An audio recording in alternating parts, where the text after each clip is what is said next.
Paz, pastor. Bom, nós vamos dar início à nossa aula hoje, então. Pai do Senhor, professor, Pai do Senhor, colega. Paz do Senhor, Thalita, tudo bem? Tudo bem, graças a Deus. Graças a Deus, Jaira, tudo bem? Graças a Deus. Tudo Bom, bem. bom vocês aqui. Então, vamos dar início da nossa aula tendo uma palavra de oração neste momento. Eu pedir que Deus, assim, me abençoe nossa aula, né? E eu vou pedir que o Darley faça essa oração conosco. Bem,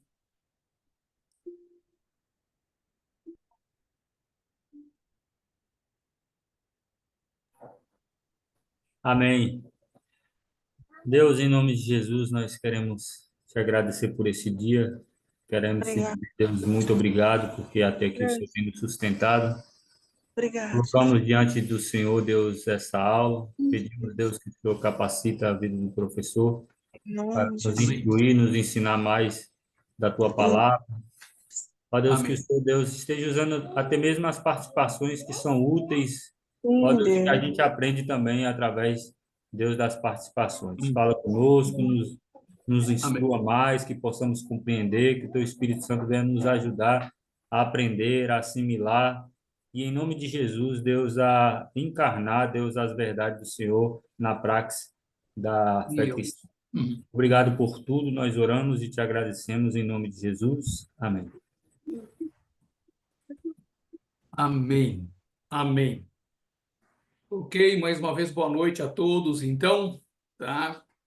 Antes de nós entrarmos na nossa aula propriamente, lembrando vocês, tá? Início de julho, 4, 5 e 6, nós vamos ter nossa atualização teológica. Nós temos todos os anos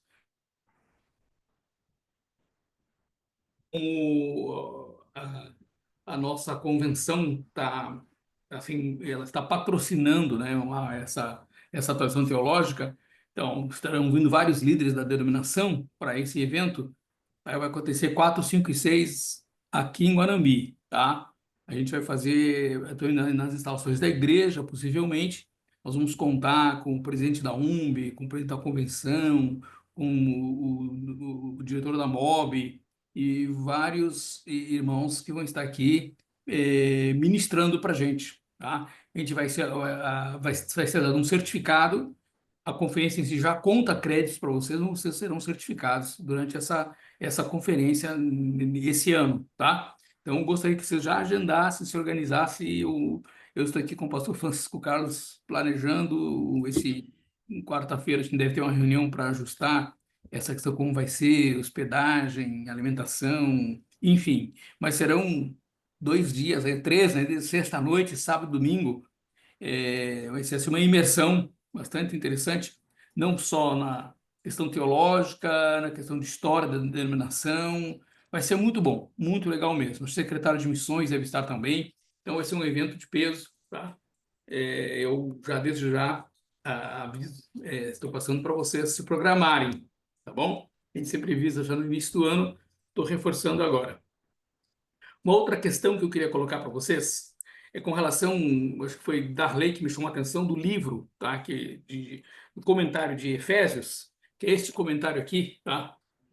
A Bíblia Fala Hoje. Ver se eu consigo não deixar aqui esse comentário da série A Bíblia Fala Hoje, que é uma nova sociedade. Esse aqui é das primeiras, acho que será a segunda ou terceira edição. Ele é um pouquinho antigo, tá? Mas ele está saindo com o título também, A Nova Sociedade, tá? É o título desse comentário, uma das edições mais recentes, certo? E aí está tendo um conflito de páginas com porque eu não sei qual a edição que está lá no PDF. Eu tive dando uma olhada hoje na nossa biblioteca e é o problema que eu acho que foi a Professor, versão que foi postada para vocês. Sim? a sexta edição de 2001. Sexta edição, 2022, foi que foi postada? 2001. 2001. Isso. Certo, certo. Então, veja bem, eu vou passar para vocês, vou colocar no grupo os títulos dos capítulos, que eu acho que é melhor, tá? E aí vocês procuram a página, de acordo com a edição que você consegue ler. Fora, obter, tá? fora os livros bíblicos, o senhor só pediu só desse livro aí ou o senhor pediu mais? Não, tem o Tuporém. O Tuporém, que é Ah, a mensagem sim. de a Timóteo, Eu não tá? anotei esse daí, não. É o livro todo, tá? É um livro fácil de ler, vocês vão uma leitura gostosa também, é o livro Tem ele todo. na biblioteca do seminário? Virtual tem, ele foi postado no grupo, inclusive, tá? Vou, Acho que vou ver. Darley postou esses dois livros no grupo, certo? Então daí você pode dar uma olhada no grupo, aí senão o Darley reposta pra gente, tá? Aí é o seguinte, vocês podem, nesse livro de Efésios, tá? Tem assim, um capítulo chamado A Nova Sociedade, tá? Na minha edição aqui está na página 58 até a página 92, Uma Nova Sociedade, tá? E um outro capítulo que seria interessante vocês lerem, tá? Que o meu aqui está todo bem riscado e sublinhado, já leio algumas vezes, Novos Padrões, tá? Que é da página 102 a 144, tá? Uma nova sociedade e novos padrões. Acho que vocês lendo esse comentário aí, esse vai ser um texto muito útil para vocês na vida, no Ô, ministério. pastor, Oi? e quem já leu o outro e negociou os outros dois? Necessita fazer de novo? Já leu o outro qual? O outro que ele já tinha postado, 2021. Foi, não, ele não tinha postado os Não, dois? não, a edição não importa. A edição não importa. O que Uhum. importa é o texto, tá? Pois é, Ô, O que entendi. professor, importa é o texto. repete uma. Tá? É que eu tô, é porque houve um conflito na apostila, porque assim a gente senta entre os professores, a gente tentou uniformizar o material. Então na apostila estava olhando que vem da página 18 a 35, tá? Só que quando ele foi ver a página não bate com esses capítulos com esse texto aqui, tá? Então estava no meio de assunto, então eu estou só localizando para vocês a leitura, tá bom? Pra vocês não ficarem perdidos. Então, Repete a seria página de novo, e professor? tá? Da página 58 a 92, isso aqui na minha Uma edição, nova sociedade. Uma Nova Sociedade, tá? O A capítulo chama... página é o quê? Hã? A Na, página é o quê? na minha edição é página 58 a 92, tá? E a outra, pastor? E o outro seria Novos Padrões. Novos padrões qual a página? Na minha edição tá página 102 a 144, Certo. tá? Não é resumo, não. Se quiser, pode fazer um resumo para vocês. Mas eu só quero Esse relatório de leitura. das duas, pastor? Oi? Sim, Das relatório. duas? Só o relatório. Certo. Tá? Se você quiser fazer o resumo para você, você pode fazer. Que eu acho que é interessante, mas Aí para mim não no precisa. caso Tá? aí, no caso Oi? aí que for usar o PDF, tá a partir da página 58 no PDF. Veja se esse PDF se confere no PDF que está no grupo, tá? Porque eu não tive tempo de olhar isso. Eu olhei lá na biblioteca virtual do seminário, porque eu achei que a edição tenha sido aquela lá, tá? Mas Depois, se Ô, alguém como você me pastor. puder, falou, não estava batendo, não. Oi? depois, se alguém puder pegar essas informações, página, onde está, onde, PDF, você tem que baixar, botar tudo lá no grupo, a gente agradece. Eu posto no Já grupo, ia João, pedir. Bom, beleza, tá? pastor, Eu obrigado. posto no grupo, tá bom? Pronto. Não sai diferente desse Terminando a aula caso. aqui, eu estou devendo o slide da aula anterior para vocês, tá? Da aula número 3. Eu posto os slides e posto as informações de leitura, tá certo? Ô, Pastor Paulo, mas Sim. essa é o capítulo inteiro, né? Você vai ser o capítulo inteiro, exatamente. Ah, é que eu acabei ficando confusa com essa questão de página. A página é só um detalhe, mas é o capítulo. Exatamente, eu quero o capítulo que é o conteúdo, porque vocês Tá. precisam ler, tá? Quando Don John Stott fala dessa nova sociedade que Paulo propõe à igreja de Éfeso e os novos padrões da vida cristã, tá? Essa parte prática da carta ali que é bem interessante para a gente conhecer, tá bom? Bem, há mais alguma dificuldade? Senão nós vamos aos slides hoje.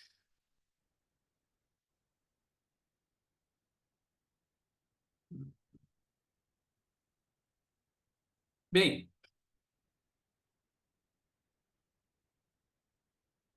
está carregando aqui, não sei se já apareceu para você os slides? Acho que ainda não, né? Estou carregando aqui. Pronto. Hoje nós vamos estudar, então, a nossa aula de número 4, certo? E o nosso assunto hoje, tá, é a carta de Paulo aos Colossenses, ok? É o que a gente vai estar estudando hoje. Então, vamos lá. Vocês estão aqui vendo um mapa de Colossos, situado na Ásia, né? É uma pequena cidade na região da Frígia, nessa época, próximo, né? Ela era vizinha de Laodiceia e Herápolis, está no vale do rio Lico, tá? Nós vamos ver que entre os membros da igreja daquela cidade estava ali Filemon, que é conhecido nosso, né? Vai ter uma carta para ele e a sua família. Onésimo também, que é citado, né? Era escravo de Filemon, que havia fugido, e Paulo então ganhou ele para Cristo, e quando Onésimo se converte, Paulo encaminha Onésimo de volta ao seu senhor Filemão ali em Colossos, certo? Essa igreja não é uma igreja fundada pelo apóstolo Paulo, tá? Mas a gente sabe que essa igreja fora fundada por Epáfras, que era um discípulo de Paulo, né? E vocês vão ver que essa igreja de fato foi muito bem. Epáfras era um discípulo de qualidade pelo nível da igreja, né? Que a gente vai ver e estudar. Mas Paulo não conhecia, né, os irmãos da igreja de Colossos, né, e ele manda esta carta mesmo sem conhecê-los. Bom, as evidências, quanto à autoria, vamos às evidências externas.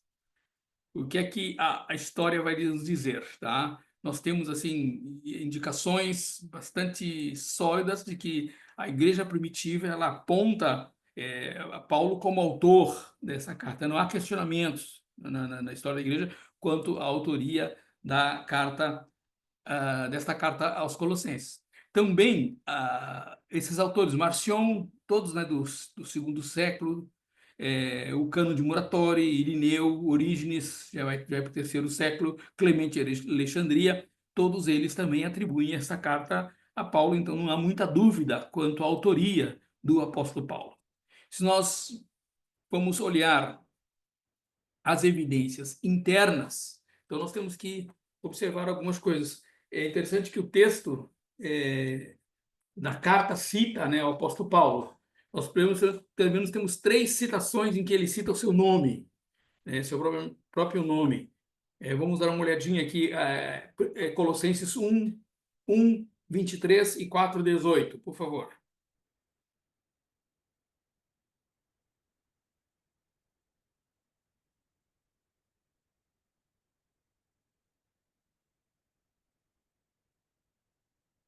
Quem achou pode ler para a gente. Estão com a Bíblia aí, né? Eu não estou conseguindo abrir a minha aqui. É 1:1, né? Isto.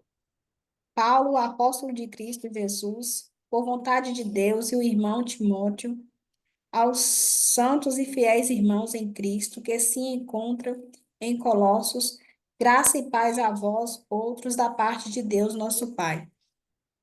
Certo? Agora 1:23 também, verso 23, por favor. E é que permaneceis na fé, alicerçados e firmes, não vos deixando afastar da esperança do evangelho que ouvistes e que foi pregado a toda criatura debaixo do céu, e do qual eu, Paulo, me tornei ministro. Então, aqui, mais uma vez, Paulo está citando o nome dele nesta carta, né? No capítulo 4, agora, o verso 18,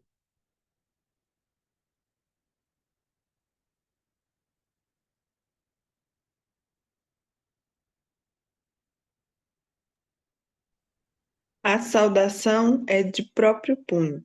Paulo, lembrai-vos das minhas algemas. A graça seja convosco. então vocês observam que Paulo tinha esse hábito, ele tinha o seu amanuense que escrevia para ele as cartas, mas sempre a saudação ele fazia de próprio punho para confirmar a autenticidade da carta. E mais uma vez ele cita o nome dele, tá? Bom, uma outra evidência que nós encontramos de que Paulo é o autor é justamente a cristologia de Colossenses, tá? Que ela também essa cristologia é conhecida na carta aos Romanos. Então é bem parecida a cristologia apresentada aos Romanos em Colossenses, são bem parecidas, tá? Então isso mostra que a autoria, nos confirma a autoria do apóstolo Paulo. Também uma outra evidência que nós temos no texto são as referências à própria vida do apóstolo Paulo, que coincide com aquilo que nós conhecemos de outras fontes, né? Aquilo que ele vai falar. ali, né, no 1, de 4 a 8, ele faz aquele comentário, né, de que de como o evangelho chegou até eles, enfim, ele fala da vida de Epáfras, ou seja, são vários os comentários que ele fala, que nós encontramos isso em outras fontes também, tá? E essa conexão com Filemon, tá? E os nomes, principalmente os nomes lá no capítulo 4, no final da carta, ele cita vários nomes conhecidos nossos já de outras citações, de outras cartas do apóstolo Paulo, né? Ele fala, né, de Timóteo e, enfim, outros nomes que ele apresenta aqui, Marcos, Barnabé, né, que são nomes conhecidos do apóstolo Paulo. Então, essas seriam aqui as evidências da autoria do apóstolo Paulo. Ou seja, não há dúvidas quanto à autoria de Paulo para esta carta, né? A data e o local em que esta carta foi escrita, a sugestão tradicional é de que foi escrita em Roma, né? Porque Colossenses é considerada uma das cartas das prisões, da prisão, né? Conjuntamente com a carta de Éfeso e a carta de Filipenses. Então, são cartas mais ou menos da mesma época, né? Tíquico foi apresentado como o portador desta carta, lá em 4:7, né? Ele fala a respeito disso. Títico lhes informará todas as coisas a meu respeito, né? Ele é o meu amado irmão, ministro fiel e cooperador no serviço do Senhor. Também ele faz a menção de Onésimo, né? No verso 4:9, então nos leva a crer, tá? Que esta carta ela foi escrita na mesma época em que foram escritas a carta de Éfeso e a carta também de Filemon, tá? Então, a data vai ser o quê? Opa. Então, a época seria esta, tá? Então, e os destinatários? Ok? Os destinatários são a igreja de Colossos, o que ele mesmo menciona, né? Nos versos 1 e 2. E também nós sabemos que essa igreja não foi fundada nem visitada por Paulo. Alguém leia para nós o capítulo 1, os versos de 3 a 8, por favor.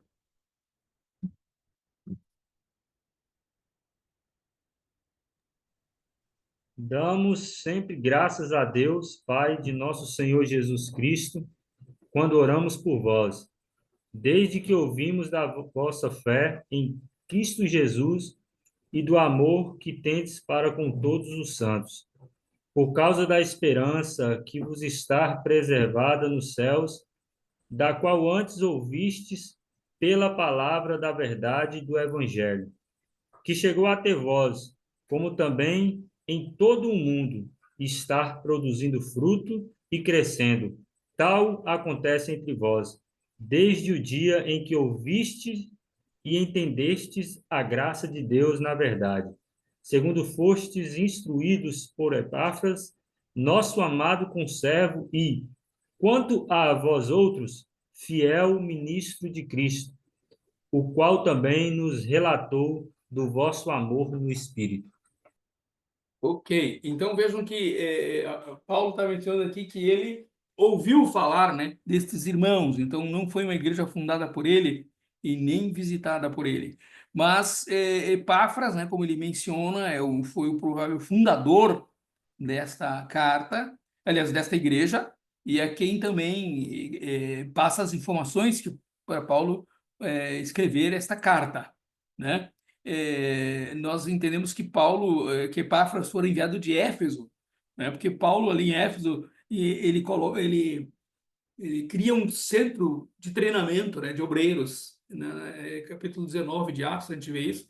Paulo tinha ali um centro de formação de líderes em Éfeso e possivelmente Epáfras foi formado ali naquele centro e enviado, né, para Colossos para abrir esta igreja, tá?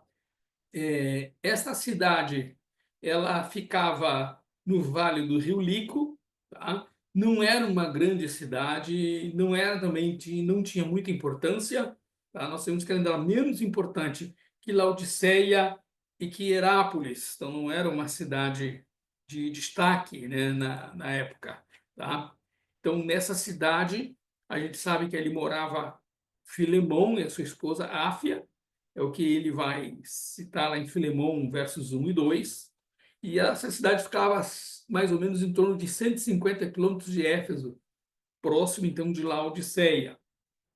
Tá? Então, aqui, para a gente ter um pouquinho de ideia da localização desta cidade, né? Nós, certamente, né, havia judeus por ali. Nós vamos perceber durante o texto, né, que haviam judeus e que esses judeus estavam criando problemas na igreja.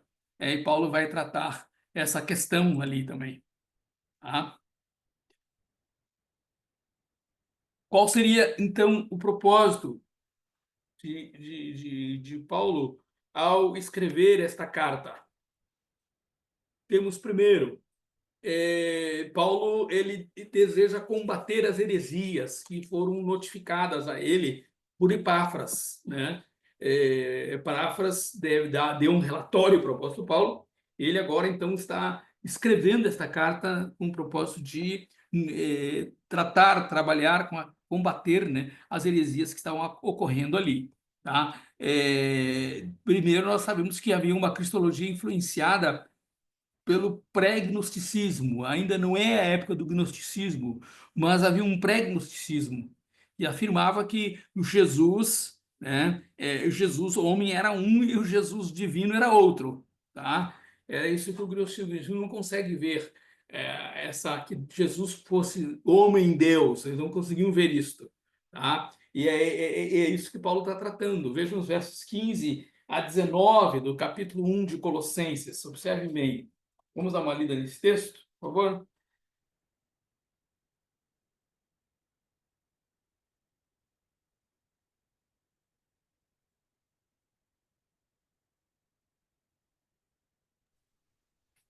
Este é a imagem do Deus invisível, o primogênito de toda a criação.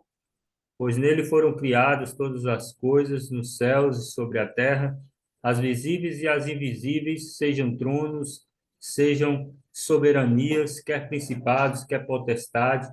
Tudo foi criado por meio dele e para ele. Ele é antes de todas as coisas. Nele tudo subsiste. Ele é o cabeça do corpo da igreja. Ele é o princípio, o primogênito de entre os mortos, para em todas as coisas ter a primazia, porque aprouve a Deus que nele reside toda a plenitude. Então, olha só como Paulo defende, né,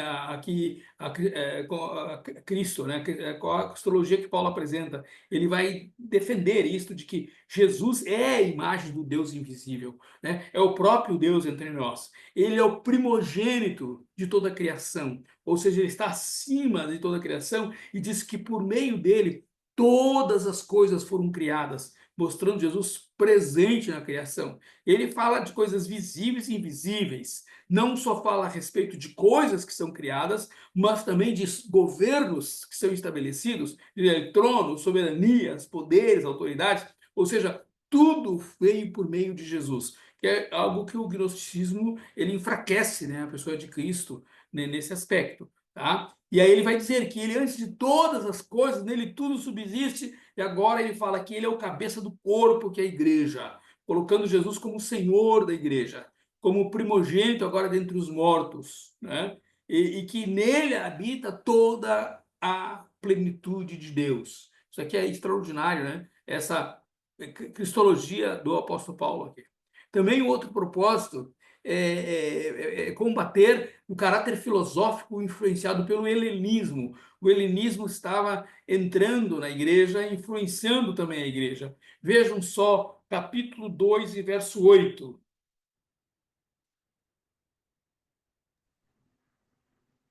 Tenham cuidado para que ninguém os torne escravos por meio de argumentos sem valor, que vêm da sabedoria humana.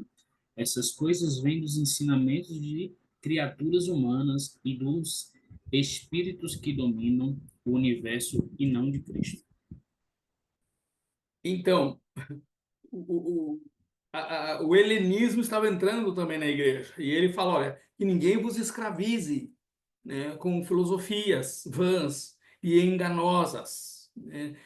filosofias que se fundamentam na sabedoria humana, nas tradições humanas, são coisas elementares. Elas não estão fundamentadas em Cristo. E é isso onde Paulo vem também combater essa questão que estava acontecendo nessa igreja ali. Outra situação que nós vamos encontrar, outro problema na igreja de Colossos, e que Paulo está trabalha nessa carta, são as tendências judaizantes, né? Observem bem o que diz o verso 11 do capítulo 2 e o verso 11 do capítulo 3.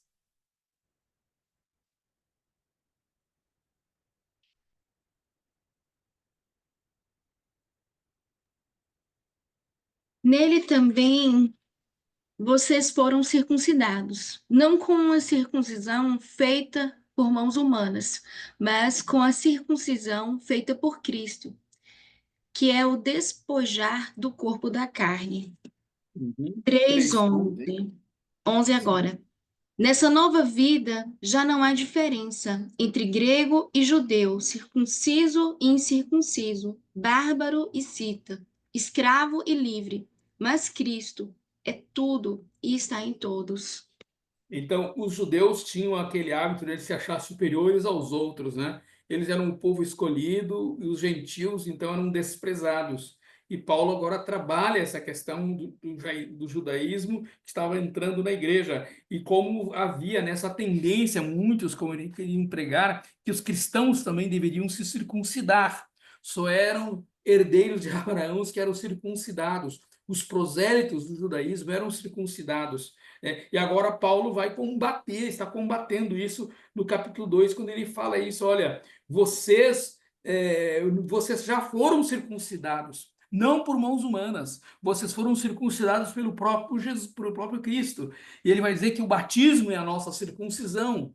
Ele vai dizer também mais adiante.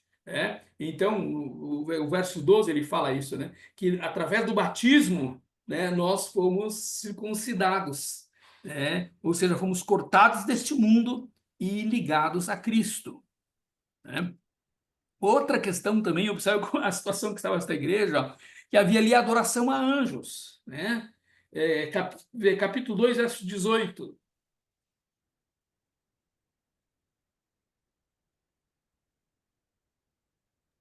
Não permitam que ninguém que tenha prazer numa falsa humildade e na adoração de anjos os impeça de alcançar o prêmio. Tal pessoa conta detalhadamente suas visões e sua mente carnal a torna orgulhosa. Então, havia aqueles que tinham suas visões, estavam transmitindo essas visões à igreja, né? E, de acordo com eles, estas visões, eles viam anjos e começaram a criar uma doutrina em cima disso, tá? Esse é o perigo que a gente vê de gente que se baseia muito em sonhos, em visões, e revelações. Na verdade, Paulo está trazendo aqui, não, o fundamento nosso aqui é a doutrina dos apóstolos, esse é o nosso fundamento. Esse ele vem combater, essa que alguns começaram já a adorar anjos, né, e cultuar anjos na igreja. E também havia aqueles que já também uma certa influência do gnosticismo, a adoração aos elementos do mundo, né? Que nós já lemos o verso 8, né? Que foi do helenismo, que também, né? Ou seja, alguns já queriam adorar coisas neste mundo, né? O culto à natureza e outras coisas estão acontecendo na igreja de Colossenses. E, por último, também, Paulo está trazendo a questão aqui, ele tem como base combater a questão do exclusivismo, né? Que também ainda hoje é presente em alguns segmentos, achar assim que só nossa igreja é certa, né? Só nós é que estamos certos, não conseguem ver, né, ninguém mais seguindo a Jesus. Para seguir a Jesus tem que ser, para ser crente, tem que ser da minha igreja, tem que crer como eu creio. E Paulo está colocando isso, o perigo dessas afirmações, né? Ele fala no capítulo 1, verso 20 e 28, e o 3 e o verso 11, que lemos. 1, 28 não tem, Isso, peraí, deixa eu ver aqui. Tá? Então, são essas coisas que Paulo está aqui, nós o proclamamos, advertindo e ensinando com toda a sabedoria, porque ele desejava que o homem fosse perfeito em Cristo, tá? Mas não havia nenhum exclusivismo nisso, tá? É isso que Paulo está querendo. Então, o propósito desta carta é justamente chamar a atenção para a doutrina do Evangelho. Nós temos características peculiares desta carta aos Colossenses. Quais seriam essas características? Tá? Nós temos uma lista de nomes dados a Jesus Cristo no capítulo 1. Quais são estes nomes que são dados a Cristo? Observem bem, verso 14 do capítulo 1.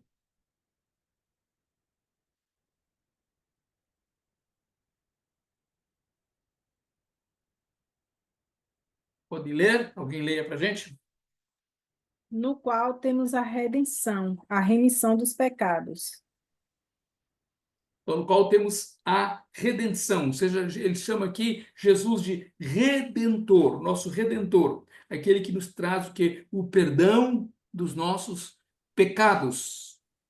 Né? Também nós vamos ter um outro título que é dado para o Senhor Jesus, que é o Criador, verso 15 e 16, e até o 17 também. Este é a imagem do Deus invisível, o primogênito de toda a criação, pois nele foram criadas todas as coisas nos céus e sobre a terra, as visíveis e as invisíveis, sejam tronos, sejam soberanias, quer principados, quer potestades, tudo foi criado por meio dele e para ele. Ele é antes de todas as coisas, nele tudo subsiste. Eu vejo que é interessante como Paulo fala aqui de Jesus como sendo o, o primogênito da criação, coloca ele como criador, sendo todas as coisas feitas, né, por meio dele, por intermédio dele, porque como João apresenta Jesus sendo o verbo, né, ou seja, a palavra ativa de Deus. Então tudo foi criado por meio do Senhor Jesus. Então outro título que ele tem também, que o capítulo 1 nos apresenta, Jesus é o preservador, né? Ele vai dizer nesse verso 17, que já foi lido, né? Que ele é antes de todas as coisas e nele tudo subsiste. Ou seja, todas as coisas, elas são mantidas pela palavra e pelo poder do nosso Senhor Jesus, porque tudo subsiste por meio dele. Isso aqui é algo extraordinário também, né? Tem algo tremendo aqui agora, verso 18.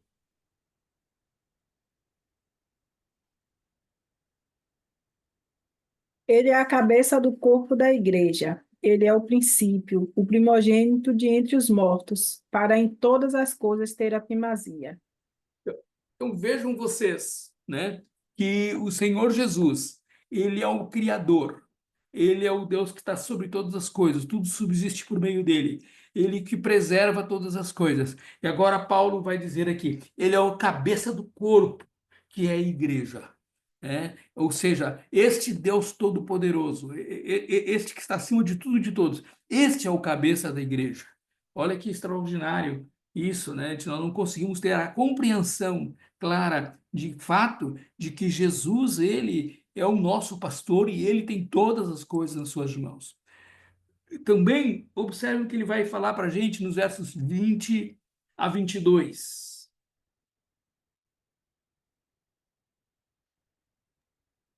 E por meio dele reconciliar-se consigo todas as coisas, tanto as que estão na terra quanto as que estão nos céus, estabelecendo a paz pelo seu sangue derramado na cruz. Antes vocês estavam separados de Deus e na mente de vocês eram inimigos por causa do mau procedimento de vocês. Mas agora ele os reconciliou pelo corpo físico de Cristo, mediante a morte, para apresentá-lo diante dele santos, inculpáveis e livres de qualquer acusação. Então, ele nos apresenta aqui Cristo como sendo o reconciliador. Na teologia de Paulo, é o que ele fala também na carta aos Coríntios, o homem se tornou-se, por conta do pecado, se tornou inimigo de Deus.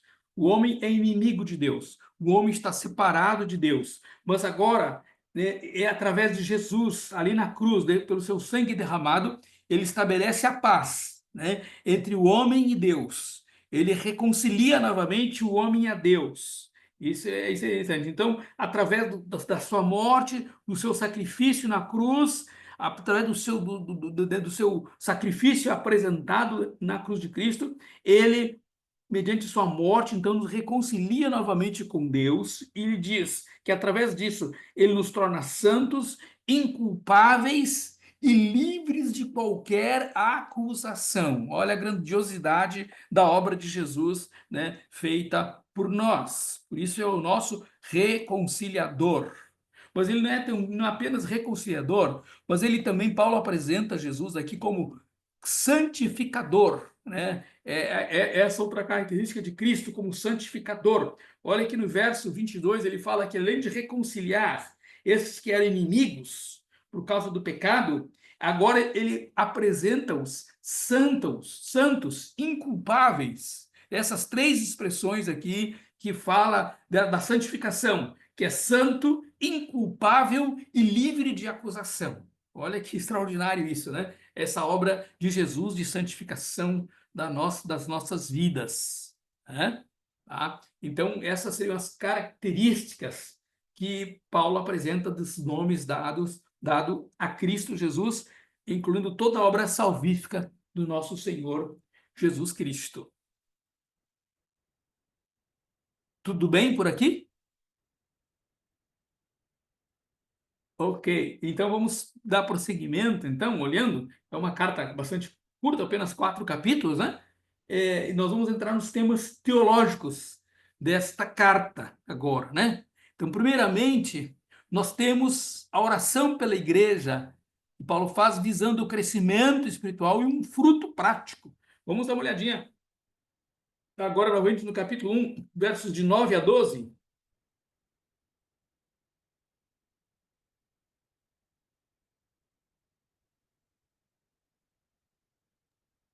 Por esta razão também nós, desde o dia em que o ouvimos, não cessamos de orar por vós e de pedir que transbordeis de pleno conhecimento da sua vontade, em toda a sabedoria e entendimento espiritual, a fim de viverdes de modo digno no Senhor, para o seu inteiro agrado, frutificando em toda a boa obra e crescendo no pleno conhecimento de Deus, sendo fortalecidos com todo o poder, segundo a força da sua glória, em toda a perseverança e longanimidade, com alegria, dando graças ao Pai, que vos fez idôneos à parte que vos cabe da herança dos santos na luz.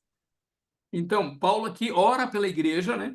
Ele ora pela igreja e ele comenta, então, que ele ora porque ele ouviu falar desses irmãos, ele soube a respeito, né, desses irmãos, desta igreja, e ele, então, se interessa por esta igreja, começa a orar por elas, e o que ele pede para esta igreja? Ele pede que sejam cheios do pleno conhecimento da vontade de Deus, né? Não apenas conhecimento teórico, né, da vontade de Deus, não apenas um conhecimento doutrinário, mas ele especifica como ele deseja que a igreja tenha esse conhecimento. Ele deseja que eles conheçam plenamente a vontade de Deus, mas com sabedoria, ou seja, que conheçam a vontade de Deus e possam vivê-la, né, de forma prática, né, viver essa sabedoria, colocar em prática este conhecimento da vontade de Deus e ainda com entendimento espiritual,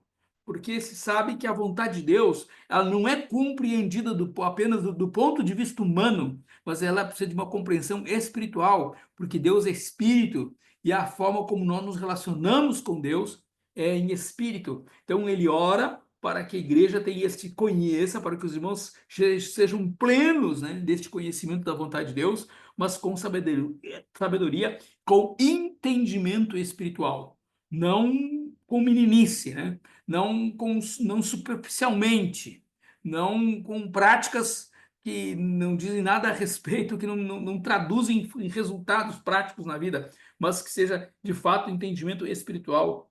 Ele vai dizer, isto para que vocês vivam de maneira digna do Senhor e possam agradá-lo. Então, é importante para nós viver a fé, ele quer que os irmãos vivam o evangelho e que sejam agradáveis ao Senhor, que o procedimento deles agrade ao Senhor e que frutifiquem, né? Que a igreja produza resultados, bons frutos, que ela seja uma igreja abençoadora e ainda cresça no conhecimento de Deus, né? E agora ele pede aqui que haja o quê? Fortalecidos com poder, né? E porque hoje de fato nos falta isso, este poder de Deus, que a gente possa, né, saber que estamos orando a um Deus que pode responder às orações e que a vida cristã ela tem efeitos práticos de mudança, de transformação na vida, no caráter, né, do ser humano. É justamente isso que ele está colocando para nós aqui, né? E que eles sejam fortalecidos com o poder, de acordo com a força da sua glória, e que tenham toda a perseverança e paciência com alegria, dando graças ao Pai, tendo um coração agradecido ao Pai em tudo, né? E hoje, de fato, a gente imagina o que não precisa, não há necessidade de nós criarmos certas coisas no sentido de demonstrar força, poder, nada disso. O próprio evangelho, a própria ação de Deus, ela é transformadora na vida humana, sem nenhum outro subterfúgio, sem que nós venhamos ter qualquer outra coisa que possa demonstrar, né, este poder de Deus. Mas Paulo está orando isso, que a igreja, então, tenha este crescimento espiritual e resulte em frutos, porque era isso que a igreja precisa, ela precisa frutificar, se multiplicar. Não basta ter apenas um grupo, mas que este grupo, esta igreja, precisa resultar no surgimento de outras igrejas, na propagação, na expansão do evangelho de Cristo Jesus, né? Depois, Paulo vai trabalhar com a cristologia, né? Outro tema teológico dele é a sua cristologia, mostrando a excelência da pessoa e da obra de Cristo, que é o que ele trata dos versos do 13 até o 20, né? Nós vamos dar uma lidinha nesses textos também, nós já lemos parte deles, tá? Mas vamos ver a partir do 13, então.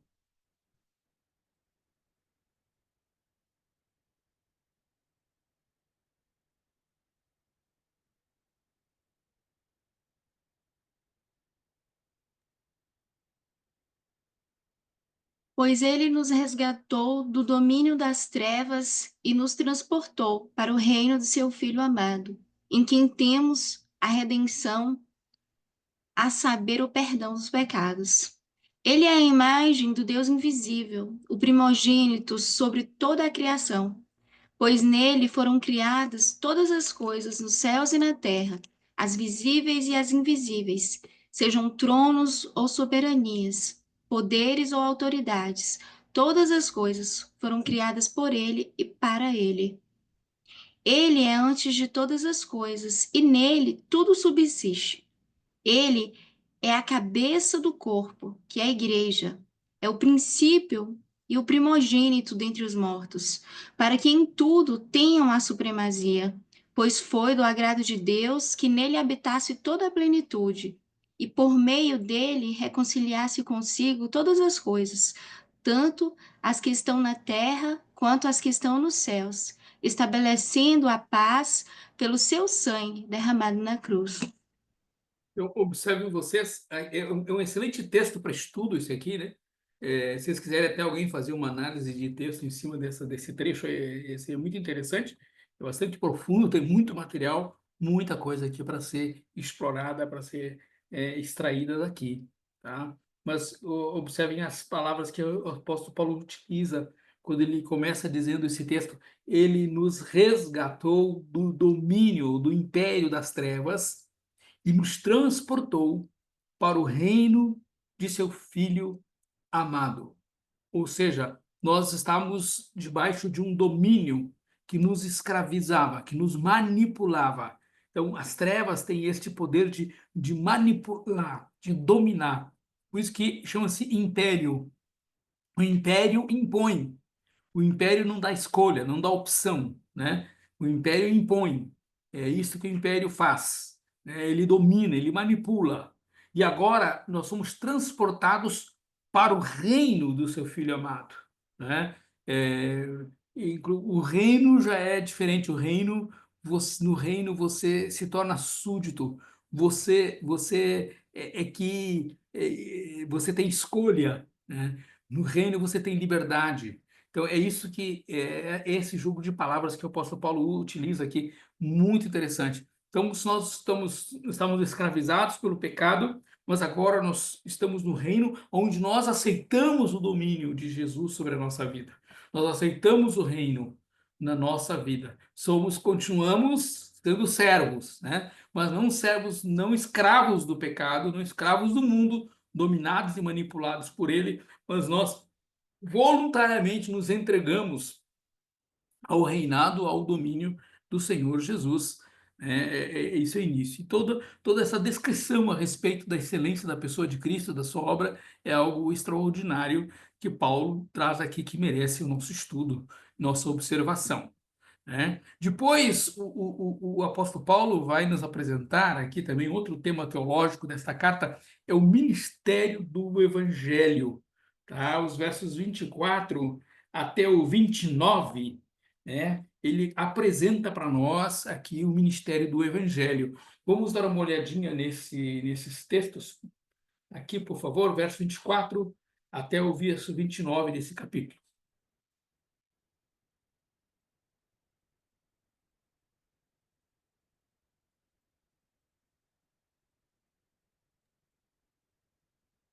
Agora me regozijo nos meus sofrimentos por vós, e preencho o que resta das aflições de Cristo na minha carne a favor do seu corpo, que é a Igreja, da qual me tornei ministro de acordo com a dispensação da parte de Deus, que me foi confiada a vosso favor, para dar pleno cumprimento à palavra de Deus.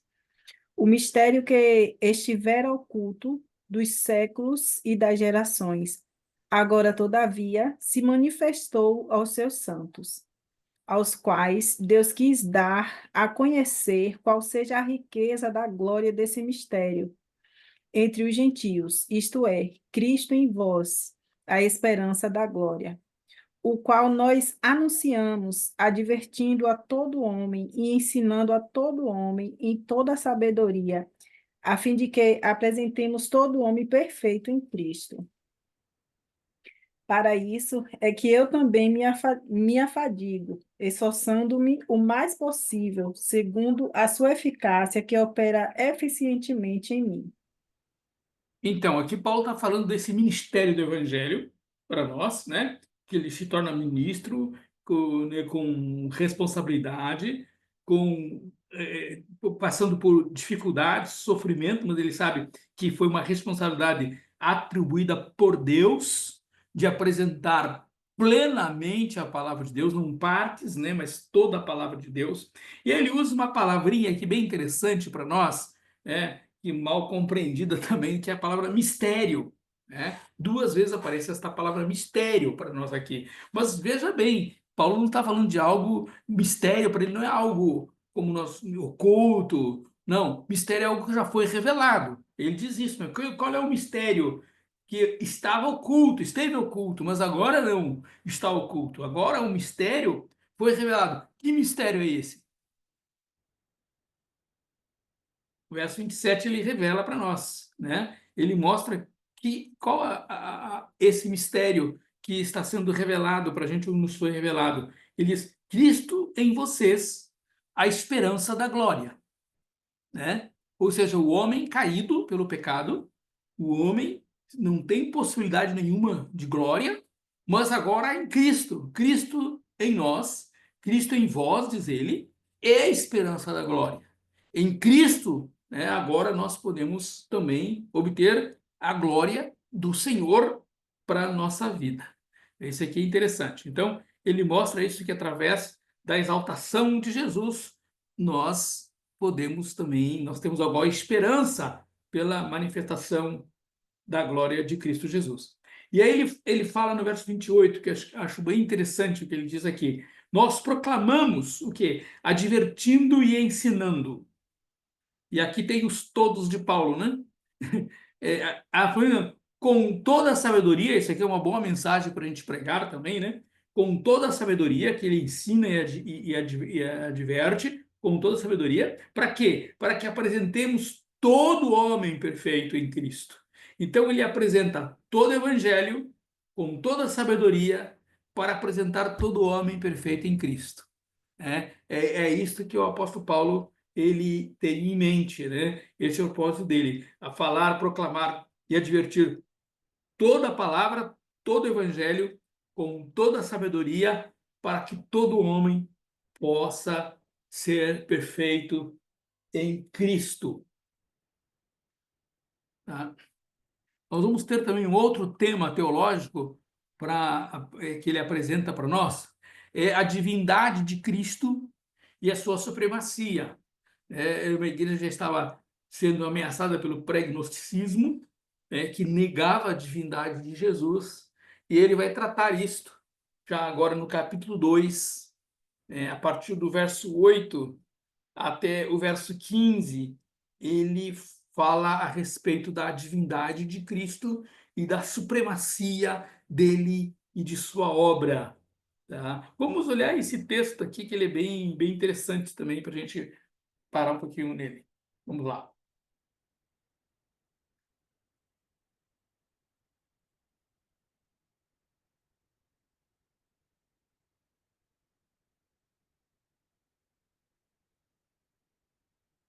Do 8 até o 15, por favor. E tendo cuidado para que ninguém vos faça pensar a sua por meio de filosofias e vãs susteza, segundo a tradição dos homens, segundo os rudimentos do mundo, e não segundo a Cristo. Porque nele habita corporalmente toda a plenitude da divindade, e atende às vossas plenitudes nele, que é a cabeça de todo o principado e potestade, no qual também foste circuncidados com a circuncisão, não feita por mãos, no despojo do corpo da carne, a saber, a circuncisão de Cristo, tendo sido sepultado com ele no batismo, no qual também foste ressuscitados pela fé no poder de Deus, que o ressuscitou dentre os mortos. E a vós, quanto estivéis morto nos vossos deleitos e na circuncisão da vossa carne, vos vivificou juntamente com ele, perdoando-nos todos os deleitos, e, havendo riscado o escrito de dívida que havia contra nós nas suas ordenanças, o qual nos era contrário, removeu-o do meio de nós, cravando-o na cruz, e, tendo despojado os principados e potestades, os exibiu publicamente, deles triunfou na mesma cruz. Olha só que extraordinário essa afirmação de Paulo aqui, né? Primeiro ele começa a falar a respeito desta divindade do Senhor Jesus, né? Que ele haviam filosofias negando, né, a divindade de Jesus, negando a divindade do nosso Senhor Jesus Cristo, mas ele diz que em Cristo habita toda a plenitude da sua divindade. Jesus sendo homem, isso era plenamente homem, plenamente Deus. É isso que ele estava querendo dizer para eles aqui, né, dizendo nesse texto. Então, olha, enquanto uns estão dizendo que Jesus, para ser homem, não pode ser Deus, do gnosticismo, ele não pode, não há para ele, não há harmonia entre o ser humano e Deus, mas ele fala, isso é um milagre, Deus fez isso em Cristo Jesus, estabeleceu este milagre de fazer um homem, né, Jesus que sendo Deus se tornar homem, ser encarnado, que o gnosticismo não aceitava isso. E agora, depois de tratar essa questão do gnosticismo, das filosofias, ele entra na questão do judaísmo, né? O que o judaísmo prega? Eles ensinam que somente se torna judeu, né? Somente se torna herdeiro das promessas de Abraão aqueles que se circuncidaram, porque a circuncisão era a marca que o judeu tem da sua aliança com Abraão, da aliança abraâmica. Não é verdade? Deus instituiu Abraão, quando fez aliança com Abraão, pediu que ele circuncidasse, né, todo macho na família. Então, na verdade, a circuncisão era esta marca de que a aliança havia da aliança de Deus com Abraão. E agora o judeu queria que o povo também circuncidasse. E Paulo então vai dizer para a gente, não, nossa circuncisão, a marca da nossa aliança com Deus é o batismo. Batismo nas águas, vocês foram batizados. Quando vocês foram batizados, vocês foram marcados, né, por Deus, e agora vocês já foram também ressuscitados, né, mediante a fé no poder, assim como ele ressuscitou dos mortos, vocês ressuscitaram para uma nova vida. É exatamente isso que é essa doutrina do batismo, né? Nós morremos para este mundo e passamos a viver uma nova vida com o Senhor Jesus Cristo.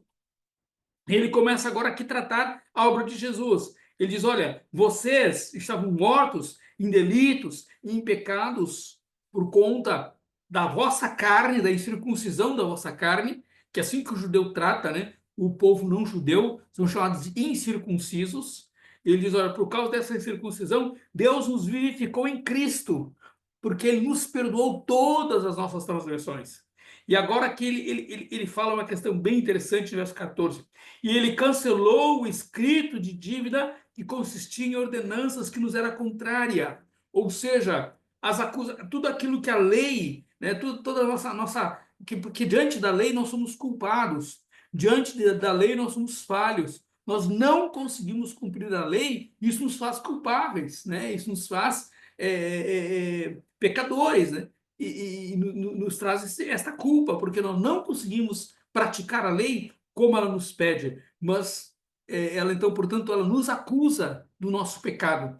E Paulo vai dizer assim, olha, Jesus, o que ele fez? Ele rasgou esse escrito de dívida, ele cancelou essa dívida que vocês tinham, e ele diz que na cruz ele removeu isso e pregou lá na cruz. E é interessante que ele diz que ele fez isso publicamente. Jesus não fez as escondidas, né? Ele fez publicamente. Para quê? Para que não houvesse mais acusação contra os servos do Senhor. Então, uma vez pela fé em Cristo, por que nós podemos ter o perdão dos nossos pecados? Porque toda a lista acusatória que foi apresentada contra nós através da lei, Jesus rasgou tudo isso na cruz, né, e pendurou lá, ou seja, o nosso perdão, a nossa justificação está na cruz de Cristo. Então, a cruz aqui toma um ponto central na pregação do Evangelho, né? E o máximo da obra de Cristo Jesus está justamente aí, quando Jesus é morto na cruz, ele está ali cancelando toda a dívida que foi, né, contraída pelo homem, mediante o fato de que o homem não consegue cumprir a vontade de Deus estabelecida na lei. Esse texto aqui é extraordinário, merece um estudo mais profundo nosso, né? Merece que vocês se dediquem a ele. Depois, quando vocês fizerem teologia do Novo Testamento, vale a pena se aprofundar na teologia deste texto, pregar sobre ele também, acho que vale muito a pena. É um texto lindíssimo e bastante profundo. Não conseguimos esgotar tudo que nós temos aí, todas as informações que Paulo coloca para a gente nesse texto. Mas você sabe, não há culpa mais. Por que nós não temos mais culpa? Por que nós somos justificados? Porque Jesus pegou toda a nossa dívida, né? Tudo aquilo que nós somos confrontados pela lei, tudo aquilo que nós não conseguimos cumprir na lei. O Senhor Jesus tomou tudo isso, somos culpados, somos indignos, mas ele cancelou todo esse escrito de dívida que era contra nós. Então, não há nenhuma acusação para aqueles que estão em Cristo Jesus. Isso aqui é algo extraordinário. Também agora que a partir do capítulo 3, o apóstolo Paulo traz um outro tema para nós, que é o viver digno do cristão. Né? Vai mostrar como é que o cristão deve viver. Tá? Vamos ler o verso primeiro, só para... Verso 1 e 2, por favor. Versos 1 e 2.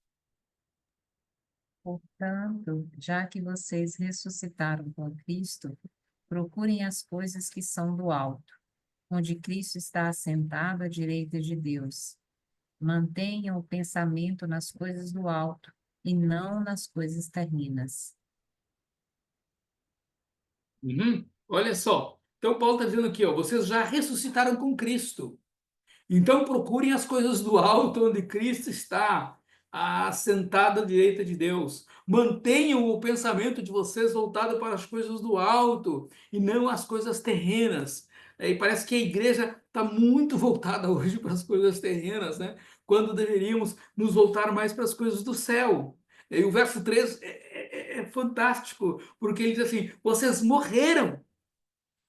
Vocês estão mortos para este mundo e a vida de vocês está escondida com Cristo em Deus. Tá? Com Cristo em Deus. Então, hoje, como ele diz, para mim o morrer é lucro e o viver é Cristo.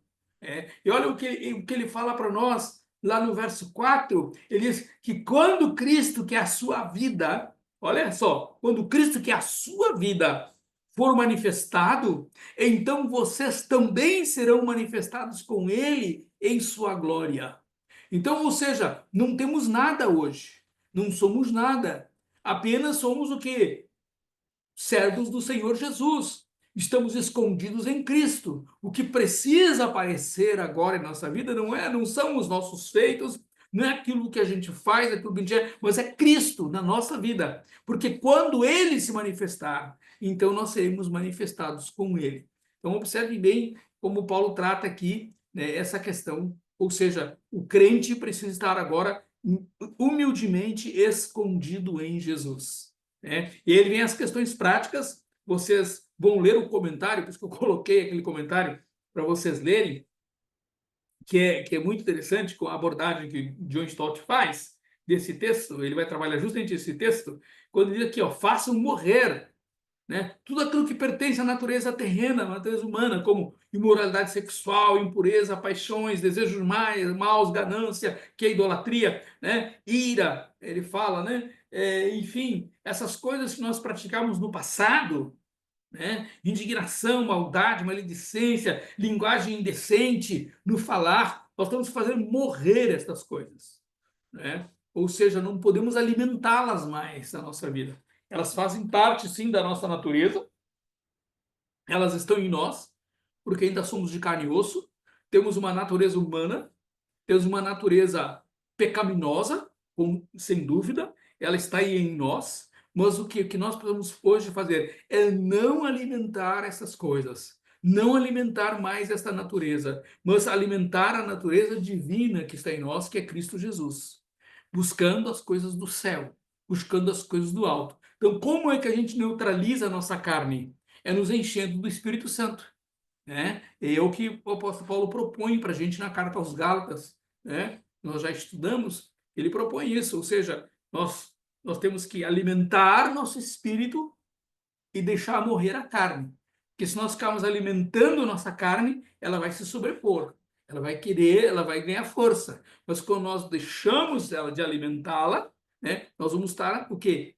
Alimentando o espírito, fortalecendo o espírito, consequentemente, nossa vida em Cristo vai sobressair. Então, Paulo tem uma série de orientações práticas para nós aqui, né, que são bem interessantes, para nós estudarmos, lermos com cuidado e ensinarmos isto, né, no sentido de nos esvaziarmos desta vida terrena, nos esvaziarmos de nossa carne, alimentando, portanto, né, esta vida em Cristo, né? E assim estaremos vivendo de forma digna do Evangelho que fomos chamados.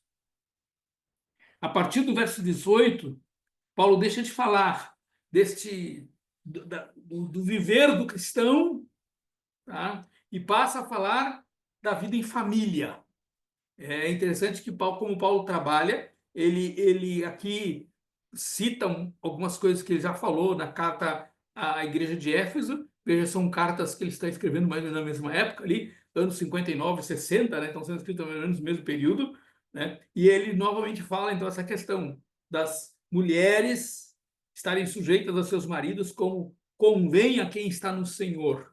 Ou seja, sabendo que a mulher está debaixo de uma missão, o marido foi dado como líder, o cabeça do lar, da casa, e ela está ali auxiliando ele nessa missão. Mas o marido, em contrapartida, também precisa amar a sua esposa, né? Não tratá-la com amargura, com grosseria, como diz uma outra tradução, mas amando sua esposa, né, para que ela possa submeter-se a ele, né? Porque submissão é algo voluntário. Submissão não é imposição. Submissão não é um peso, não é um fardo. Então, a mulher que é amada, ela se submete, porque ela compreende, né? Ela está debaixo, ambos estão debaixo de uma graça divina e de uma submissão a Cristo, que é o cabeça de todas as coisas, né?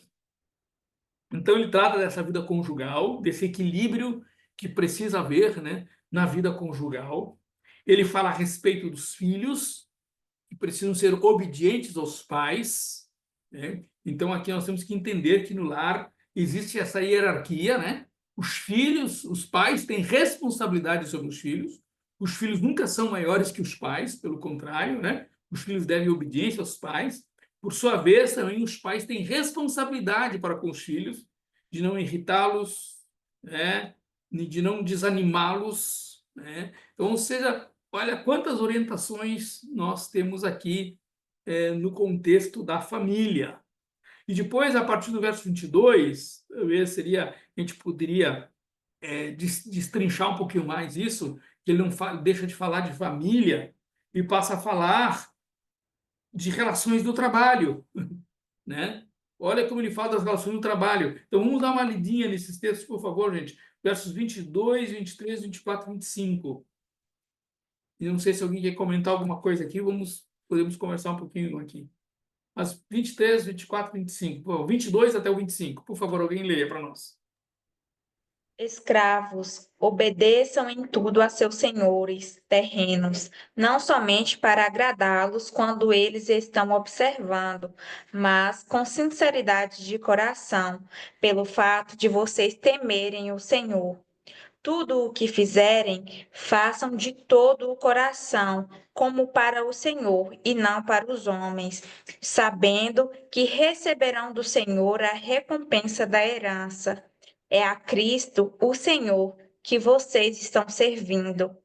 Quem cometer injustiça receberá de volta injustiça, e não haverá exceção para ninguém. Então, se um de vocês fosse comentar esse texto, o que você diria?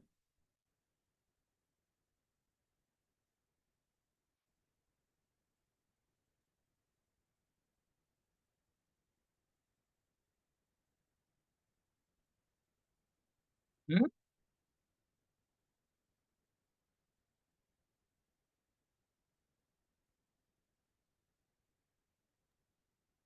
Na realidade, o apóstolo Paulo aqui, né, ele entra orientando, né, tanto o empregador como o empregado, né, Sim. a fazer tudo por excelência, né, Uhum. por amor e não simplesmente por, por valores, na realidade, né. E nisso tem, né, a lei do retorno, né. Quando você faz Sim. tudo por excelente, você vai receber por excelência também. Uhum. Uhum. Exato. Obrigado, Joab. Tem mais alguém que quer comentar alguma coisa? Vamos lá?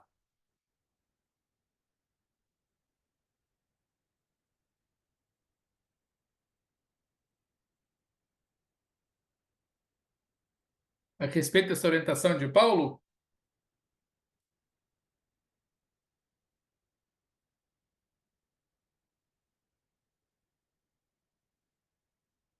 vocês observem aqui, enquanto vocês vão pensando, né, que o Paulo está falando num contexto em que escravidão era normal, tá certo? A expressão que ele usa, não sei se na tradução de vocês está assim, fala escravos obedecem tudo aos seus senhores terrenos. Ou seja, para nós hoje a escravidão, né, nós consideramos a escravidão como algo desumano, de fato é errado, né, no nosso contexto. Mas naquela época a escravidão era plenamente aceita na sociedade da época, né? Hoje nós podemos trabalhar esse princípio, então, como já foi citado, na relação empregado-empregador, né, ou empregador-empregado. Há o quê? Há uma reciprocidade, né, de ambas as partes. Ou seja, o que Paulo está ensinando aqui para os empregados? Os empregados devem trabalhar, né, pensando não somente em agradar ao patrão, não fazer apenas a obrigação, mas trabalhar com sinceridade de coração, temendo ao Senhor, né? Então ele fala, não trabalhe pensando só no serviço em si, em agradar o teu patrão, o teu chefe, mas você deve trabalhar pensando em agradar o Senhor. Ou seja, você não trabalha para homens, você está ali honrando o Senhor, você está cumprindo uma missão, está pregando o evangelho pelo seu testemunho, então faça o seu melhor, vá além daquilo que te pede, né? Porque você não está fazendo aos homens, está fazendo ao Senhor, tá? E ele até fala, olha, você recebe do patrão o salário, porém recompensa quem dá é Deus, né? Então o salário, de fato, nunca vai ser justo, porque você sempre vai fazer além do seu salário. Por isso que Deus te dá recompensa, porque o pagamento que você recebe é injusto. O pagamento que você recebe é menos daquilo que você faz. E aí, então, você tem recompensa do Senhor. É isso que ele está colocando. Tá? Agora, é interessante que, de forma sutil, ele também fala aos empregadores, né? Porque ele fala, ó, quem cometer injustiça vai receber injustiça. Eles não vai haver exceção para ninguém. Ou seja, se o empregador não trata o seu empregado com justiça, ele vai receber como prêmio injustiça e não vai haver um tratamento, não vai haver exceção para ele, né? Tanto o patrão quanto o empregado, tanto o escravo quanto o senhor, todos estão debaixo, né, do senhorio de Jesus. Isso aqui é bem interessante. Então ele fala dos deveres, podia ser acrescentado aqui, né, os deveres do empregador, tá? Também nós vemos na carta a Filemon o cuidado pessoal tanto com Filemon como com Onésimo. Ele trata isso depois no final da carta, tá? Ele fala isso aqui.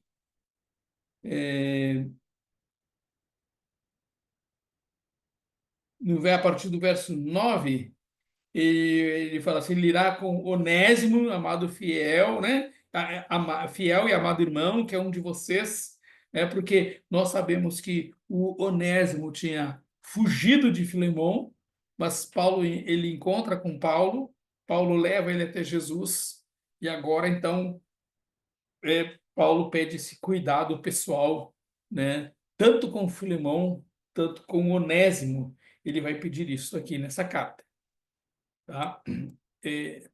Também ele vai falar o resgate completo do ser humano também. Ele trabalha com esse tema, né, que em Cristo ele quer apresentar todo homem perfeito em Cristo. É um tema que o apóstolo Paulo trata nesta carta, né, ou seja, de um resgate completo do ser humano. Eu queria trabalhar com vocês um pouquinho também, assim, de forma que isso não está na apostila, no e-book de vocês, que é essa cristologia de Colossenses. Tá? Nós já vimos algumas coisas da cristologia, mas eu queria destacar algumas questões. Tá? Primeiro, que Colossenses trata da dignidade de Cristo, né? Ele é digno porque ele é o Criador de todas as coisas, enquanto em Efésios ele trata, né, do corpo de Cristo, né? Mostra a questão de Jesus e a igreja, e aqui ele fala mais dessa dignidade de Jesus, né? Também para Paulo, nessa cristologia de Colossenses, ele apresenta Cristo como sendo a imagem do Deus invisível, ou seja, nós vemos Deus através de Jesus, né? Deus é espírito e nós não temos como ver a Deus. Nós vemos a Deus através de Jesus. Então, você quer ver a Deus, você tem que olhar para Cristo, certo? Jesus que é a imagem de Deus. Deus é espírito e a gente não consegue vê-lo. Mas em Cristo nós podemos ter a imagem completa, plena de Deus. Olhando para Cristo, nós podemos ver também a Deus.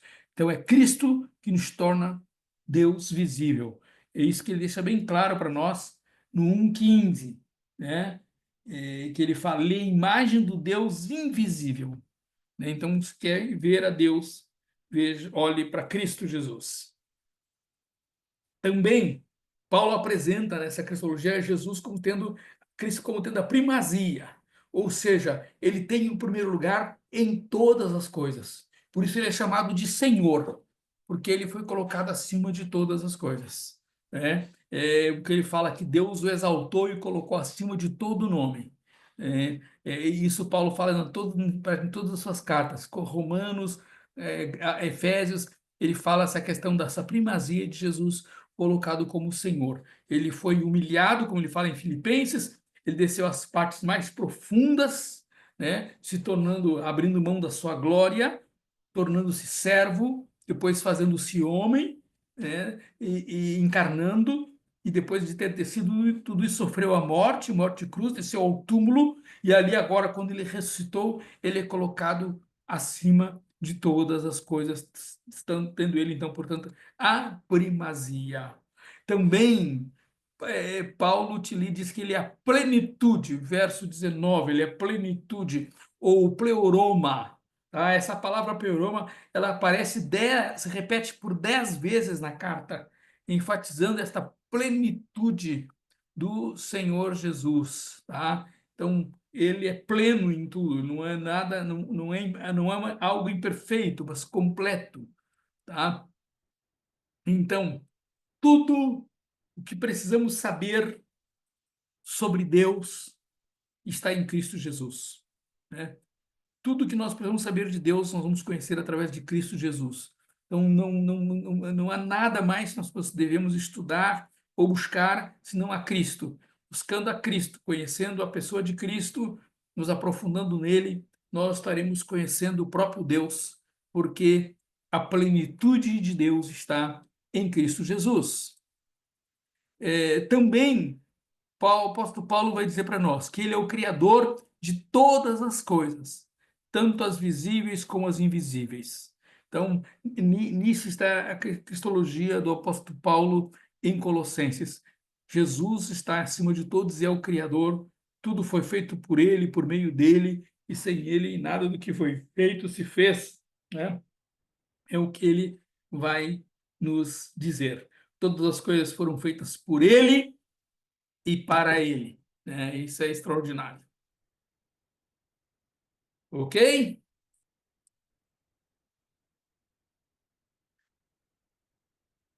Alguém tem algo a perguntar?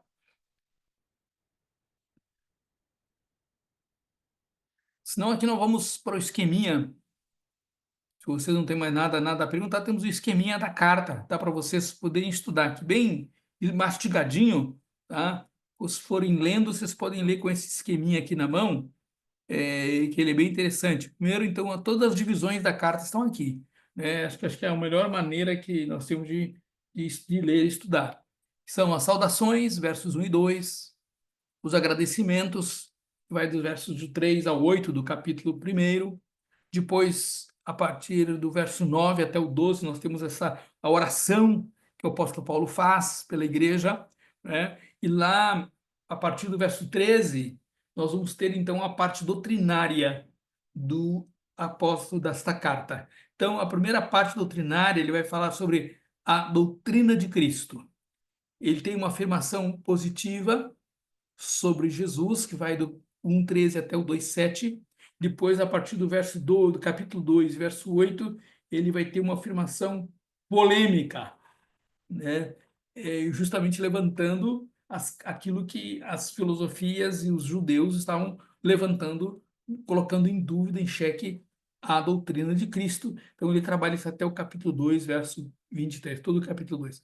A partir do capítulo 3, né, nós vamos ter a parte prática desta carta, né? Então, Paulo sai do campo doutrinário e entra na parte prática. A parte prática começa como uma base doutrinária para a vida cristã, que é o capítulo 3, versos do 1 ao 4, né? Então, toda a base doutrinária está aqui. Depois ele começa a falar da velha e a nova vida, né? Que vai até o verso 17, do 5 ao 17.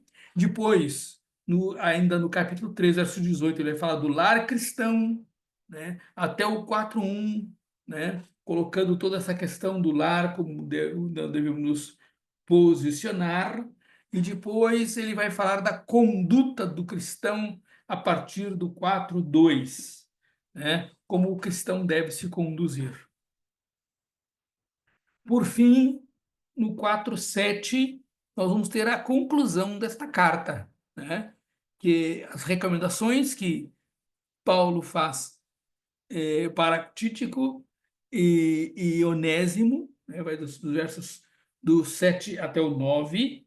Depois, ele vai fazer uma saudação, apresentar a saudação dos seus companheiros, né? Aqueles que estão com ele, né? E eles vão saudar a igreja, Marcos e Barnabé, enfim. Depois ele vai falar a mensagem, então ele manda uma mensagem para a igreja de Laodiceia, né? E Arquipo. E depois, no último verso do capítulo 4, que é o verso 18, é uma saudação de próprio punho do apóstolo Paulo. Então, aqui estaria o esquema desta carta. Ok? Então, aqui nós fechamos hoje esse estudo da carta aos Colossenses, tá bom? E aí, a nossa próxima aula, nós vamos estar estudando as cartas aos Tessalonicenses, primeira e segunda Tessalonicenses, que é a leitura que vocês vão fazer nessa próxima quinzena. Ok? Você disponibiliza Alguma os pergunta? slides. Algum comentário? Sim, Leonardo? Eu ia falar só para você disponibilizar os slides aí para não esquecer depois.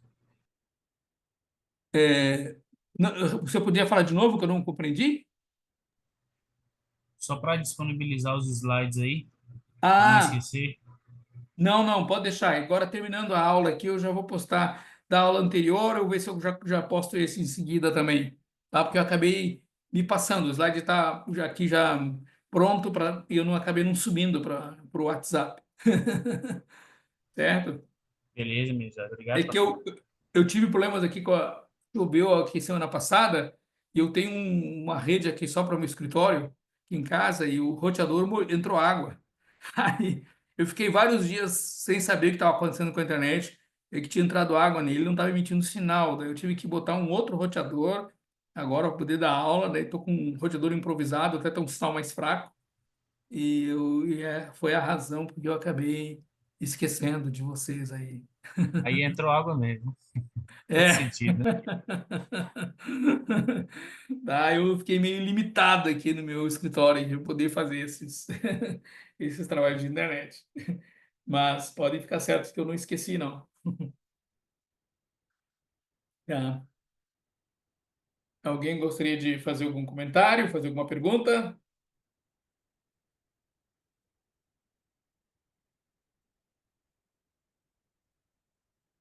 Hein, gente? Jéssica queria dar uma palavrinha aí. Como? Jéssica queria dar uma palavrinha aí. Ah, é? Mas ele me ama, viu? Opa, isso, Dani. Me defenda aí, Dani. Vá.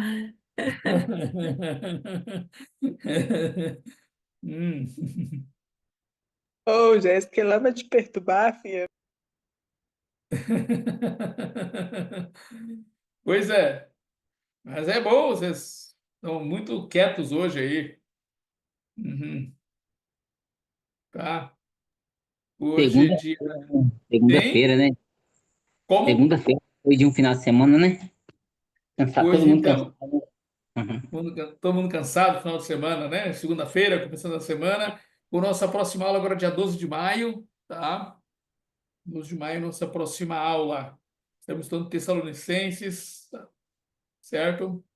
E a gente está cruzando a metade da nossa disciplina. Tudo ok com vocês com as tarefas, com as leituras? Sim, eu ia comentar um negócio com vocês, tá? Continue mandando para aquele e-mail lá, ó, atividades.novotestamento@gmail, tá?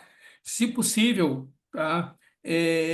Pode também, se quiser usar o WhatsApp, pode usar, se desejar, mas aquele e-mail eu estou tendo acesso lá tranquilo, estou recebendo as informações de vocês, tá? Agora, evitem usar o CTBisba Gmail, tá? Porque como é um e-mail que a gente usa mais para as contas digitais do seminário, tá?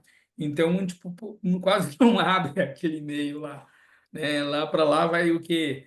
É o e-mail que a gente registrou, a biblioteca, o Instagram, o Face, o Zoom, tá tudo registrado nessa conta do CT Bisba, tá? Então, assim, a gente quase não abre esses e-mails, então os e-mails lá ficam meio perdidos. Quando a gente vê, aí de vez em quando tá olhando lá, apagando os e-mails, aí acha alguma tarefa de vocês lá, tá? Ei, pastor, meus relatórios eu estou enviando, os do senhor, pelo menos. Eu estou Sim, enviando tudo para o do CT Bisba e no seu. Acho que é no seu pessoal. sim, pode mandar. No meu pessoal não tem problema, tá? O meu pessoal tá abrindo todo dia. A minha Hum. casa está sempre lotada, mas não tem problema. Agora, nesse CT Bisba é que eu quase não utilizo esse e-mail lá, sabe? Ele é mais para a gente registrar as contas. Aí, de vez em quando, a gente vai lá para pagar alguma coisa e acha alguma coisa perdida lá, É, tá? eu sempre tô mandando para lá. Bom No saber. CT Bisba Gmail, né? Aham. Tá? Mas manda para o Paulo Sérgio, pode ser, ou esse Novo Testamento atividades.novo testamento, que é o e-mail que eu criei só para as atividades, para não ter problema de extraviar trabalho e tal, né? Esse fica circulando aí, a gente acaba perdendo. Então, eu estou jogando tudo naquela caixa. O que entra no outro e-mail, eu mando para lá, que daí eu tenho todos os registros da disciplina lá. Pronto, Pastor beleza. Está me Paulo, ajudando bastante. Perguntar outra Sim, coisa. eu estou em sim. dívida com o senhor dos meus relatórios de leitura do semestre passado, do Novo Testamento 2. E nesse feriado eu aproveitei, né? Levei o notebook no técnico e ele conseguiu, graças a Deus, conseguiu restaurar. Só teve um que eu tive que refazer. Eu posso enviar para o senhor, no qual. Mande nesse de atividades, Pronto. tá? Eu concentro todos os trabalhos ali, tá bom? Ô, professor, John ia falar alguma coisa? Por favor. Sim. Pode falar, Darley? Depois eu pergunto, filho.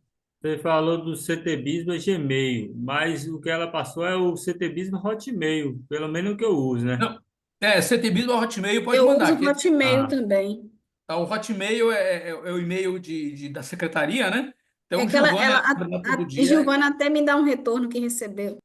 Então, lá a Giovana está acompanhando, então pode usar aquele lá também, tá? Que o que vai para lá, ela acaba passando para gente, viu? Mas o que você vai, para ser mais rápido, manda no Atividades, que é o e-mail que eu tenho acesso, eu estou sempre ali no Hotmail, eu só entro quando estou no seminário, tem quando que eu vou lá, que eu abro ele lá na secretaria do seminário, tá bom? é porque geralmente eu mando para o professor e para esse Hotmail, porque pelo menos Giovana orientou a gente assim, né? Com Cada certeza. professor para o seu professor e ao mesmo tempo para poder uma segurança, manda pelo CTBisba Exatamente. Hotmail. Manda lá para o seminário, porque daí qualquer dúvida ela tem lá, registrado, tá? Fica guardado lá. Ô, pastor, a respeito do evento que vai ter do seminário aí mais pra frente, em junho. Julho, Julho, né? julho, início de julho. Vai, Tem. vai ser pedido a nós para fazer alguma coisa durante e tudo mais. Eu tava até conversando isso esses dias com o pessoal aqui, que normalmente quando tem coisas do seminário, os professores sempre pedem, né, para os alunos poderem estar anotando alguma coisa e tudo mais. Eu falo que Uhum. se for, eu preciso me organizar aqui para poder ir todos os dias. Então, o evento vai contar crédito, tá? Todo mundo que participar desse evento vai ser certificado, tá bom? E vai estar contando créditos para o seminário, certo? Como Ah, vai ter algo a respeito dos batistas independentes, é bom porque já vai facilitar na disciplina de história dos batistas independentes.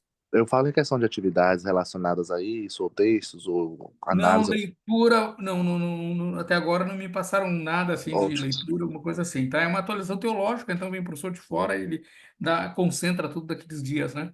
Tá? É Não, que beleza. a gente, quando faz só pelo seminário, a gente traz um professor e concentra um tema temática. E agora eu vou ter vários temas, entendeu? Tá? Vai ser mais recheado. Tá? Ô, pastor Paulo, deixa eu te perguntar. Eu recebi aqui um relatório das notas. Do semestre passado não tem. É, você sabe me dar falar alguma coisa? Porque eu tenho eles aqui de novo. Talvez, parece que Giovanni falou que o senhor tinha, parece que você foi deu um problema no computador, algum e-mail. Uhum. Não Então, sei. eu preciso olhar com calma. Isso eu não tenho agora. Eu teria que depois olhar nos meus arquivos, que eu tenho a planilha de todas as. Na minha planilha eu tenho desde o início. Comecei a dar aula em Ah, 2017 até hoje, tá? Então tenho que consultar lá todas as turmas. eu te reenvio, tá? Tá? Eu Tá? vou Porque verificar isso. passou pelo WhatsApp, o Sim. semestre passado eu mandei tudo pelo WhatsApp, entendeu? Eu acho que foi tudo pelo Ah, WhatsApp. não, o WhatsApp, para mim, que o meu aparelho danificou, certo? Hum, E é aí isso eu mesmo. precisei trocar o aparelho. Nessa troca de aparelho, eu perdi muita coisa, É isso tá? mesmo. Então, assim, se o senhor Muita precisar, coisa se perdeu. O que estava ali de arquivos, alguns eu resgatei, outros não, porque inclusive eu tentei ainda, assim, consertei o aparelho para poder buscar as informações, né? Para poder fazer aquele upgrade, né? Aliás, o download, né? Dos arquivos de um para o outro. Só que não tive muito sucesso, não, tá? Não ficou 100% o aparelho. É que mas aí me avisa a que eu te placa dele reenvio, dobrou aí, sim. Aí eu precisei pegar um novo, meio que fiquei no escuro, tá? Tem muita coisa que não fez backup e se perdeu. tá? Mas como eu disse, se o pastor precisar, pode falar que eu envio. Eu achei que eu deixei tudo salvo aqui no Tá, computador. tá bom. Eu vou verificar, porque eu todo dia estou atualizando lá a secretaria, tá? Tá? Assim, dessas coisas, aí eu vou dar uma olhada E, pastor, se não foi uma atualização por inclusive, último. Sim? nesse relatório que eu recebi, para mim não consta nem no primeiro nem segundo semestre passado, não tem nenhuma Uhum, uhum. de Novo Testamento, Certo. Do 1 e o 2. do primeiro e segundo semestre. Sim, sim. Aham, aham. Certo. Eu vou dar uma. Eu vou consultar quando eu encontrar agora quarta-feira, eu devo estar com Giovanni na secretaria, eu vejo isso aí com ela. Vou até anotar aqui. Certo? Uhum.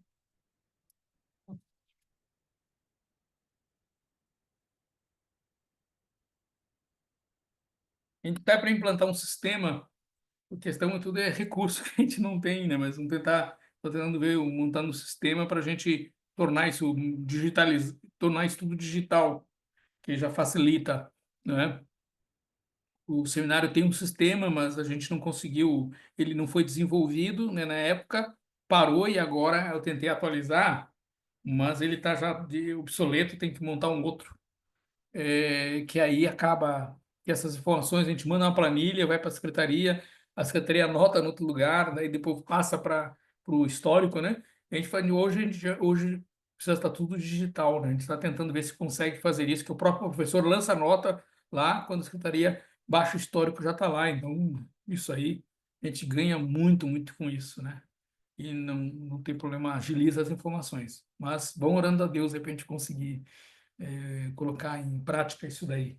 É projeto nosso, né? Vamos ver se até o final do ano a gente consegue digitalizar tudo, tudo, inclusive a questão de notas, de histórico, vocês mesmos vão ter acesso, né? Vão ter entrar na plataforma, vocês mesmos lá vão lá, baixam as disciplinas que vocês fizeram, as notas, tudo vai estar lá.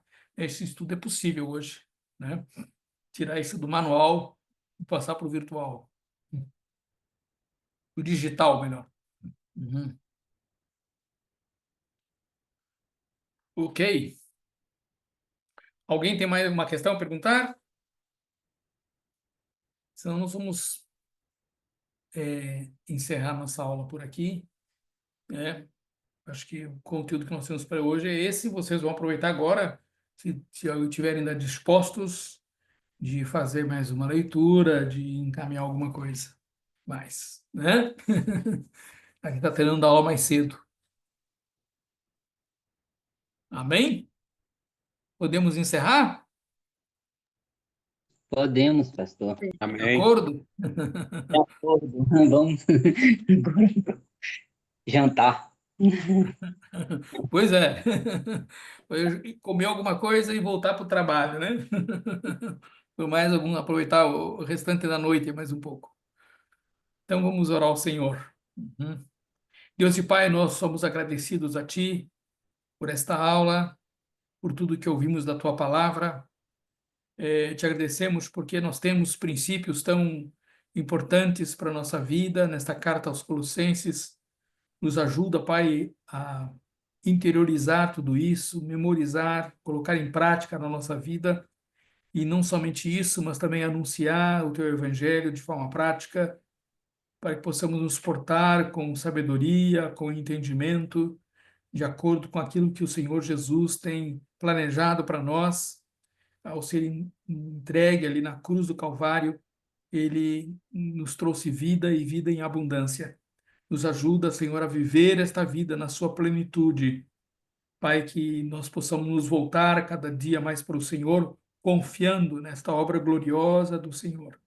Livra-nos de toda a maldade, livra-nos, Pai, das filosofias humanas, que tem muitas vezes nos afastado da pureza do Evangelho do Senhor. Traga-nos para a Tua palavra, Senhor. Nos inspira e nos ajuda.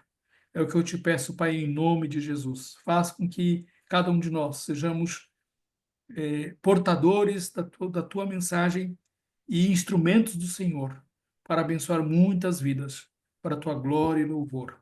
Eu te peço, Senhor, abençoa os meus irmãos, que todos eles sejam canais das tuas bênçãos, aonde estiverem. Nós oramos e te pedimos, Pai, em nome de Jesus. Em nome de Jesus. Amém.